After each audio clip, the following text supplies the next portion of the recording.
Happy to be here with my very special guest this week, voice actor Matt Hill. Matt, how are you? Hey, Derek, it's awesome to be on your show, man. Thank you so much for having me and watching the shows all these years. I'm sure that there might be a couple of your favorites possibly, and maybe a few of the other ones, but whatever, I'm here for you and whatever you want to talk about, let's do it. Yeah, absolutely. No, well, first of all, Awesome. thank you for agreeing to be on the show. It Yeah. is one that I think you might have the record for quickest response that I ever got as far as like sending your agent the information and then you Yes. were almost instantly like, "Hey, I'd love to be your show." So So that's really cool. Oh, well, you know what? It's my pleasure, man, my honor. Like I say, it's funny when I'm like a runner and a walker, I am definitely slow like a turtle. So all the rest of my life, I like to be, get on as fast as I can. So For it's sure. Yeah. good. So I always like to start the conversations with this. I Yeah, primarily talk with like actors, directors, those who work in TV and film. yeah. What was it that made you want to become an actor in the first place? Like, was there a particular moment that was almost like a light bulb that went off in your head? You're like, okay, this is what I want to do.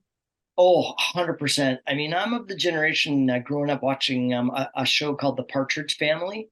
And then the Donnie and Marie Osmond show. So like, talking like very, very early on in my life. And I just had that, I don't know, it was like these hits of like, how do I do that? Oh my God, maybe I could, like, yeah, have my family join we could start a band and go on a bus and, do that sort of stuff. My parents were like, how about no? But I found another way to, be a performer and stuff. But it definitely was, probably the actual light bulb moment was when I was around 11. And I went, okay, well, my life's half over. I don't know why I thought my life was half over at 11. But I thought, you know what? You've been wanting to do this acting thing for so long that you better make it happen. So I, did the old proverbial, "Hey, mom and dad, I'm too sick to go to school today." And as soon as they went to work, I took off and went and found myself an agent. And thank God because she saw something in me that, she's like, I remember saying, either I'm delusional, crazy, or you've actually got something. But I just got a feeling about you, kid, because she thought, no, not many 11 and 12-year-olds show up and make their own appointments to, come and say that, they want to come and do this career that they've been wanting to do since they were born. So I'm very, very, very grateful for a lady named Dorothy Boyce, who was my first and only agency, actually. I've been with the same agency a long, long time. I mean, she passed away a few years ago. But, I never forgot that, she's like, but I love that because she said, but you got to take a course so that you don't let me down while I'm taking a chance on you.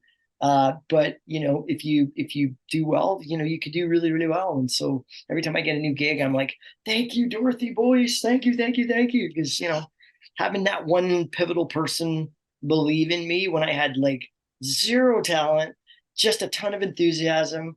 Like I said, right? It's, it was, it really, like, she for sure just changed my life. Amazing. And that's insane that you've been with the same agency your Oh entire yeah. career, in a I, especially in an age where things, like I feel like longevity is yeah. non-existent these days. So that's a real rarity and a real like sign of loyalty to Yeah. have Yeah. You're right. one Oh, agency throughout your whole career. yep. No, absolutely. I mean, the agency itself has changed hands a couple of times, but I've essentially been, yeah, with the same, with the same folks of people, folks of agents and stuff. And then, some of their kids who were kids when was a kid are now agents. And so it's just this kind of an incredible family, that I've been a part of for, I mean, God, I keep saying 35 years, but then I actually did the math a few weeks ago, and I'm actually officially 42 years in the biz now. Wow. So that's it. And I'm 105, so I'm just kidding, but but it's well, yeah, it's been a wild, wild ride, my friend. So Absolutely. so you take this course and then after that, how do you kind of get your foot in the door? Like what were some of the first acting gigs that you had? Yeah, actually, that's so great because that was one thing I forgot to say about the beginning of the story was the day that I decided I was going to do this. I really did convince I mean, we all have done it, right? When we, we're like, mom and dad, I'm too sick to go to school. And, they give you the old side eye, like, well, okay, better stay in and, drink some soup or whatever. And the second that they went to work, that's when I took off and I took the bus downtown an hour to go get my agent. And then when I got back and she said, well, you got to take this course so you don't let me down while I'm taking a chance on you. Because I had no experience at all. So when I got home that night, she phoned to confirm my participation in this course. And so my dad took the call and he's like, what course? What are you talking about? Is he sort of looking over at me and I'm like, and she's my dad unsigned me from that course. And then she re-signed me for the course saying, no, I have a feeling about your kid. There's just something about him. So I'll front him the money. He can pay me back when he starts working. And so I did. I literally took that course, and within 3 weeks of graduating, I did get my first gig, and it was playing Santa's lead elf in the Christmas display downtown. So it was sort of my version of being, elf. It was absolutely such a magical experience. And also too, it's like, you're 13 and I made more money in like a month or the month of Christmas, let's say like 3 weeks of Christmas, than I think I'd made my entire existence of being alive, you know? And so it was a neat hit of, wow, I have a great time. I meet amazing people. They bring, food to the set, and I get to hang out with some of the coolest people on the planet, And so it was a beautiful sort of kickstart to, this 40 plus years. I say that, it's like, I can't believe it's been 40 plus years. That's what blows my mind. Um, you know, Well, that had to be such a gratifying feeling when, your agent re-signs you to the oh, course because of, absolutely. just this feeling Yeah. that she had. Like, what I was your love it. reaction when that happened? Oh, I mean, I was gobsmacked, to be honest with you, because my dad was this just this wise, like, he was my hero, and I never wanted to upset my dad, but I knew he was really choked at me because I lied, right, and said I was too sick to go to school. But then he was a little kind of going like, well, I don't know what to do. But he was an accountant. He's like, okay, me being the age I was, I didn't have enough money to pay for the course. So that's why he said, well, you could be an actor, but you got to pay for it, right? And so that's why he unsigned me. And so then my to be agent Dorothy was like, no, I really got a feeling about your kid, Mr. Hill. It was beautiful. It was like if Marge Simpson had a sister that was a chain smoker, that's what my first agent sounded like. Her name was Dorothy Boyce, and she was really gravelly, and she had a bit of a wheeze, and she was an ex-model from New York, and she was just such a beautiful angel of awesomeness. And she literally changed my life. And like I said, I took that first course and I sucked. I was horrible. I remember the teacher going like, "Whew, okay, we got a lot of work to do with you, kid." And so yeah, I worked my butt off, and it was neat to kind of in a way get that lots of confirmations to just keep going, right? And thank God that at that point in my life, I had more, maybe, I don't know, I don't even know what you want to call it, but I wasn't overly confident in myself, but but for some reason I was confident in what I really wanted to accomplish. And I think in many ways maybe that was the truth of why they said, hey, you know what, let's take a chance on him. So was it just like So a general acting course? yeah, it was called the Ted Stitter School of Acting, and it was it was downtown from the agency. It was like, he was a lovely gentleman and been in the business for a billion years. And they basically, he was like, hey, stand here, kid. Okay, okay, speak these lines. No, do it again. No, do it again. And then when they'd get a take that they liked, they said basically I passed the audition or whatever, right? And so yeah, 13 weeks in the Ted Stitter School of Acting. I tell you, it started it all. It was great. So you've had a lot of notable roles throughout your career. There's two specifically that I want to ask you about. Sure. One, is a show you did called Captain N the Game Master. Mm. Mm. So Thank you. grew up a huge, still to this day, I'm a huge video game nerd. Oh, And okay. so Yeah. anything, because like shows or movies about games were really hard to find back then. So when I Yeah. had found this show that was about a kid who got sucked into a video game world and got to team up with Simon Belmont, Mega Yeah. Man, got to fight Mother Brain. Yeah. How was, how did you land that role, and how was your experience with it? Well, that was another one of the firsts, because it was I mean, it wasn't my first, say, voiceover job, but it was my first, what I call sort of like the creme de la creme Saturday morning cartoon lineup. Because we didn't have cable, but I used to go to my buddy's house down the street to watch American, like, US shows, and so I knew what the Saturday morning cartoon lineup was, and my agent set me up for this one, and that's exactly it. It was like, because Nintendo was, I guess, such a big deal to begin with.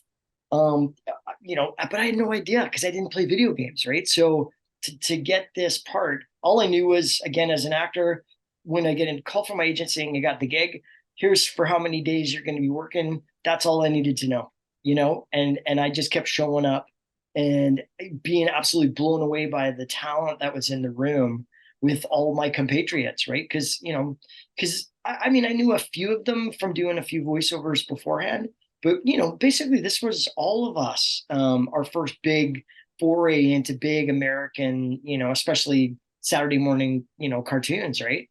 So it's surreal and it's a big deal, but at the same time, you kind of have to go, okay, I want to keep my job, so learn the lines, do the character the best I can, and oh my god, I heard some of the outtakes from the first season. Oh, that was so bad. That was horrible. But thank God I had lots of people helping me out, and going, "Hey, Maddie, why don't you try it that way?" you know, that's Well, and something I wanted to ask you about with this show specifically, I know you said it yeah, was like one of your first roles. yeah, Did you have any like preconceived notion in your head, like how you thought the character was supposed to sound, or was it no like idea. a they told you, hey, this is what we have in mind, do Yeah, it? well, it was kind of both, right? It's like, they give you, like, and a picture of them. And then, we went in and we did the auditions. And then as we got closer to getting cast, we would be with the other potentials that ended up being in the cast as well. And then so at the very beginning, especially, we did lots of cast read-throughs.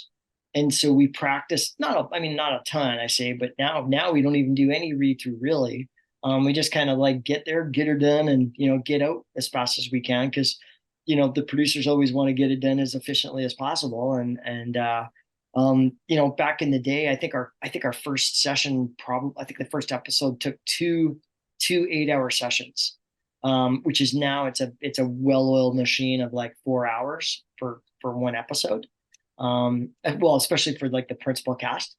So it was just so neat because, like, again, I got to learn from people who were, I considered to be just the most amazingly talented people on the planet, doing these voices that then I could learn from them, right? And so, it was definitely a crash course in, just sort of picking and choosing. Okay, maybe I could try it like that, and we also had really, really great director as well. Greg Morton was just such a rock star.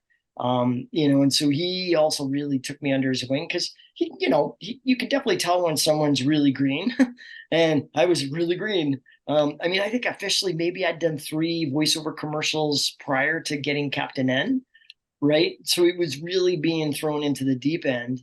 And for me, knowing that, like, there was like people on the phone, patched in from Los Angeles, I was just like, that was to me just like, what? Okay. So I was so excited, but I was so scared at the same time because I was thinking, like, oh my God, like, because I still hadn't even been to LA yet to just even go as a tourist, right? And so, all I did was I sort of had this mythical, magical creative land called LA, right? That in this place called America. It's which is like our next door neighbor, right? But for me, it was just like, oh my god, it's larger than life, and kind of is, right? It's definitely the place where dreams come true. That's for sure. What it was, I love hearing, these behind the scenes stories, because I feel like not a lot of people are willing to pay it forward as far as, helping out, with those that may not be as experienced. So with you mentioning, like having a great cast and having a great director is really cool, because that's how the industry is going to continue to survive, is those that have Yeah. been in it Yeah. pass on what they know, and then you'll pass it on, and then what you learn along the way, and then they'll pass it on. Yeah. So it's that, to me, is just the best way to learn, Yeah. is on the job. Oh, 100%. 100%. It's just like, also too, it's like, it's so funny because really they're just life, what do you call it? Life elemental success role. Sorry, I completely shit the bed there, didn't I? It's like the recipe for life success and an ease and a happy life is help people, be kind to yourself and to others. And, if somebody like kind of the proverbial poops the bed on a performance, don't make fun of them, help them. Right. And so to me, that's where I was so grateful that I think in many ways, because we were a lot of us in the same boat, we all really, really, really needed to all shine. And so we shone as a team, which I think was really kind of beautiful. And, I've heard that a lot about voiceover, especially like the voiceover community. And certainly everyone in Canada and everyone I've worked with in the States, it's the same thing. It's just an incredible, unique set of people. That to me, that's why I love doing it so much even now. Like I am so stoked when I get a call to get a new gig, because I know, okay, that 13-year-old lives on inside me, and I'm still, like I made the right choice, and it's just always this beautiful confirmation of, you got a new gig. It's so I'm always just so grateful. It's one, it's helped me too through the slow times too, because being around this long too, you definitely go through slow periods where it's like, oh, I didn't I didn't book that either. I didn't book that either. Right. And then you go, whoa, I hardly booked anything for, a couple of years. But then you realize it kind of has a weird, wild way of kind of working out. And as long as you're busy creating, and also I believe asking yourself, okay, well, what am I being asked to maybe learn right now? Or am I just being asked to maybe rest and, try some other things right now? So for me, I'm so grateful, because it's, for me, it's just like moving and running like a turtle, slow, and, because it really keeps me grounded, keeps me on purpose, keeps me, in many ways being able to I don't know, redefine or redesign or whatever, right? What it is I want to do on this planet. Because I'm very grateful to be here. That's for sure. You mentioned Turtle. Yeah. That's the other role that I wanted to ask you about. So you Turtles. Yeah. so you Derek, got you're to, asking the best questions, man. it's like you're in my brain right now. It's the synergy. I love it. It's It's how fantastic. smart I am. I'm so smart. I'm so Yeah, smart. exactly. Yeah. Yeah. So you got to voice Raphael, one of the Teenage Yes. Mutant Ninja Turtles, in the third Ninja Turtles movie, as well as the Next Mutation TV series. Well, yeah, I was inside the suit for Raph Oh, in you were in the Turtles suit. 3. Okay. Yeah, yeah. So I was the Kabuki figure Okay. actor inside the suit. And Okay. originally I was going to look like I was going to be able to do Raph as well, the voice. But then the gentleman who knocked it out of the park in the other two installments decided to come back and do it. And, the guy's an incredible voice actor. So I'm so glad he did it. And, but then when they offered me Raph to do the voice for Next Mutation, I was like, yo, yo, yo, yes. Because for me, it was just a nice way to wrap up, my full experience of being Raph, because he's like, he's my buddy, it's a good, so I feel honored to be part of that franchise. Because that's the same thing. That was literally my first big, again, same thing, big US based show that I had zero idea how freaking popular it really was. I had no idea. I just, like I said, I didn't read industry papers. I'm not a computer guy, so I didn't really, you know what I mean? Like, I mean, I went to movies and stuff, but I was a little older than, say, the demographic group of being fans of going to the Turtles. I mean, obviously, I knew the Turtles, but dude, like, until we started shooting and we had like lineups down the, like, basically the complete side lot of the whole place we were shooting of people just wanting to like catch a glimpse of a turtle or, come and meet us when we were on our breaks and stuff. And it was, that's when I was like, oh, very popular. And still are to this day. I mean, the Yeah, new yeah. Mutant Mayhem movie that came Oh, out dude. Yeah, yeah, is absolutely. still a very relevant Yeah. franchise. So Oh, 100%. so You know, with you getting to kind of get both sides of the experience with being in the suit for mhm, one project and then mhm, being the voice for another, how mhm. was the experience of physically being in the suit?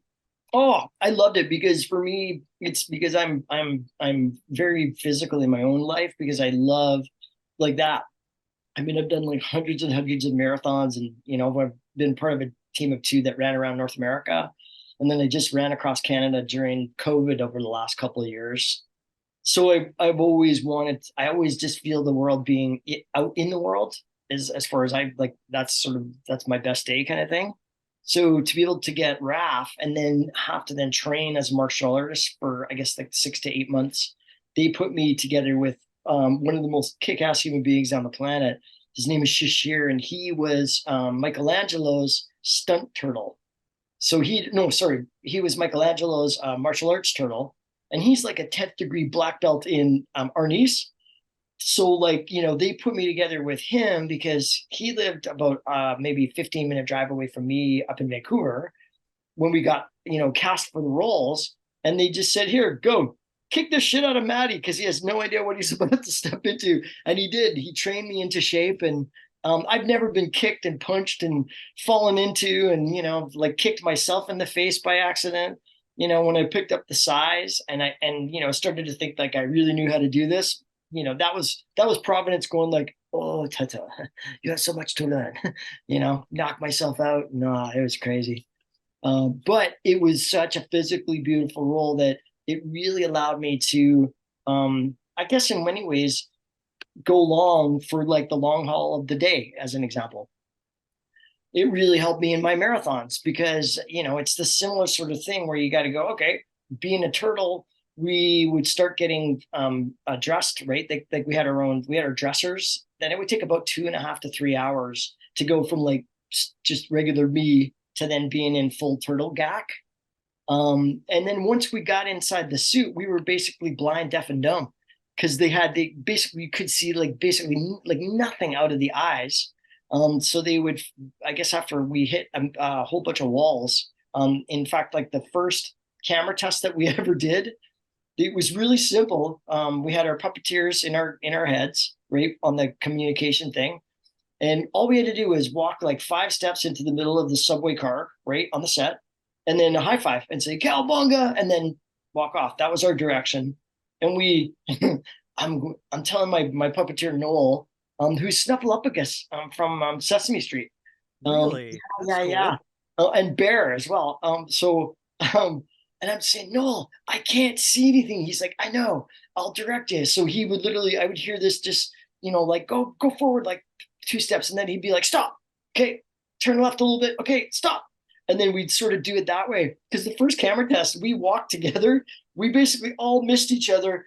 I high-fived the wall. Mikey high-fived his face. Like it was such a shit show that the producers are like, this is not going to work. So they found a way to basically. So when you watch the classic the movie, you can sort of see in close-ups. If you look close enough, you can see where they pulled the eyelid down a little bit.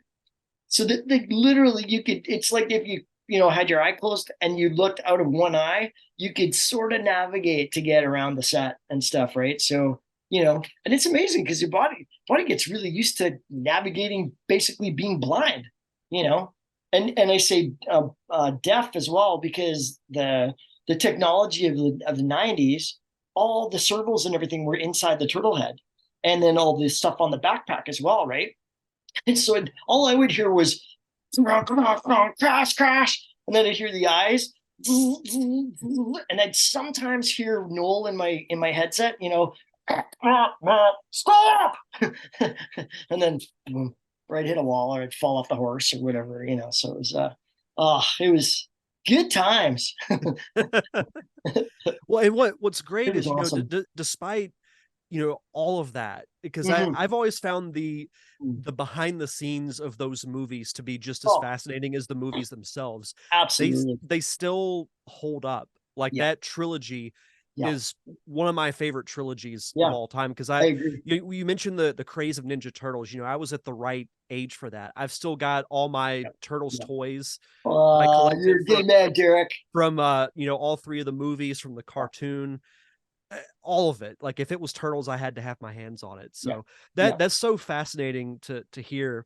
But with the Next Mutation, when you were the voice of Raph, Yeah. did you were you told to have a similar voice to the Raph from the movies, or did you get to have your own little spin on it, because it Um, was a different yeah. thing technically? Yeah, definitely. No, I mean, I definitely tried to honor what the previous gentleman did in terms of, because I thought his performance was out of this world. And so I wanted to make sure that I could do as good or my own version of as good, if that makes sense. And so I practiced it, as much sort of like New York version rap as I possibly could. And just went to town and recorded, and they didn't fire me, so I must have kept doing a half decent job, I guess. So it's funny because in hindsight, they originally offered me to get back in the suit again for the Next Mutation, and then also do well, I actually didn't know about the voice part yet, but they initially asked me to be the suit actor again. And I was like, nah, you know what? I think maybe because, I don't know. I was stupid maybe. And so then they went, oh, okay, well, but would you like to do the voice? And I was like, yes, I would love to do the voice. So I was very grateful that, in a sort of whatever, karmic way, me and Raph got to have that full journey together, So it was, yeah, no, I feel very grateful because, like to this day, I still get invited to conventions to, be able to like have, sign a photo of Raph and these other cartoon characters, like even Captain N, if you can believe it, at a convention in Long Island a few weeks, or I guess back in middle of August. Um, there was this kid, well, he's a kid, he's a man child now, he's probably your age, and literally comes up with this Captain Nintendo box set thing or whatever he had. And he's like, my God, dude, I heard you were going to be here. He came all the way up from, I think he came from Boston or something, like, not in Long Island. So, he came a long way. And that to me is such a, like, what an ode to the shows, right? And how much they've meant to people. And same thing. It's like, when I got to run around North America, we ran our marathons. And so we ran into all these schools and community events. And it was the same thing, getting this in person blast of recognition from kids and teachers. All I had to say, was like, "Hey, yo, yo, yo, yo, who wants to see the planet with Raphael?" And then I'd pull out Ed and Tenderheart from Care Bears, and people would just like lose their mind, but in a good way, because they would be like, "Oh my God, Ninja Turtles helped me live by my own code, and I grew up in a really rough neighborhood, and they really made me believe in myself." And I remember one teacher actually, probably the tallest man I've ever probably stood next to. And I understand now why, because he used to play in the NBA, he said.